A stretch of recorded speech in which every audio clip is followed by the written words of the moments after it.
દીપક આવ્યો, મારા વંશ વેલાને આગળ આવશે. તો એક કુળને તારે. અને જ્યારે દીકરીનો જન્મ થાય ત્યારે કુળ દીપિકા આવી કે બે કુળને તારે. સંસારની અંદર જે કેટલા સ્વરૂપમાં આવે, દીકરી સ્વરૂપે, બેન સ્વરૂપે, પત્ની સ્વરૂપે, માં સ્વરૂપે, છેલ્લે દાદી સ્વરૂપે, મામી સ્વરૂપે, માસી સ્વરૂપે. દીકરીનો જન્મ થાય એટલે એના કેટલા સ્વરૂપ બને. નારી તો નારાયણ, એમાં 9 ગુણ હોય છે દીકરીની અંદર. નર નારાયણ બને, સ્ત્રી તો લક્ષ્મી બને. એટલે લક્ષ્મીનો અવતાર થાય. અને એના દાદા નામ શું?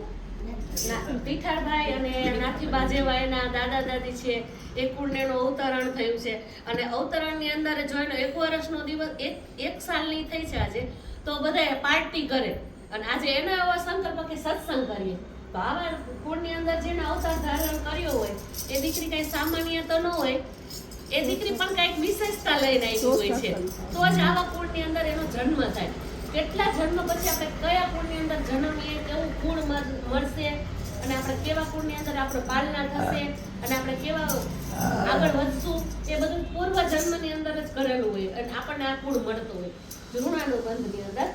એટલે કહેવાય છે ને કે દીકરી મારી લાડકવાઈ લક્ષ્મીનો અવતાર, દીકરી મારી લાડકવાઈ લક્ષ્મીનો અવતાર.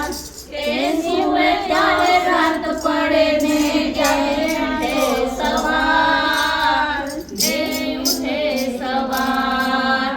દીકરી મારી લાડકવાઈ લક્ષ્મીનો અવતાર. એ સુવે ત્યારે રાત પડે ને ઉઠે સવાર. આંગણે રમતી પાપા પગલી હિંચકે ઝૂલતી જાય. દાદા દાદીને આંગળી પગડી ઓળે જાય. દાદા દાદીને આંગળી પકડી ઓળે જાય.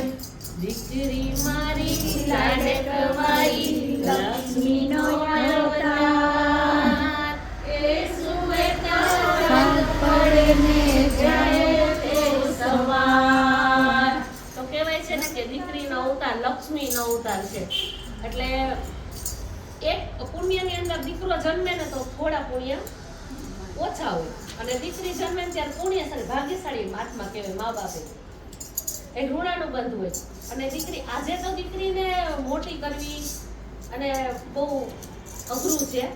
છતાંય પણ જો આજથી જ આવા સંસ્કાર હોય આપણા કુળની અંદર, કે આપણે સંસ્કાર કેવા સંસ્કાર 16 સંસ્કાર હોય, 16 સંસ્કાર હોય ને એમાંનો આ સંસ્કાર ગણીએ તો આપણે કે આજે એનો જન્મદિવસ છે ને આવા સરસ ભગવાનના કાર્ય દ્વારા કે સત્સંગ દ્વારા આજે દીકરીનો જે ઉત્સવ કરીએ છીએ, તો એથી વિશેષ શું હોય? તો ધન્યવાદ છે એના કુટુંબને, ધન્યવાદ છે એના દાદા દાદીને, ધન્યવાદ છે એની જનનીને, ધન્યવાદ છે એના પિતાને, કાકાને, કાકીને, ભાઈને અને એના કુળને.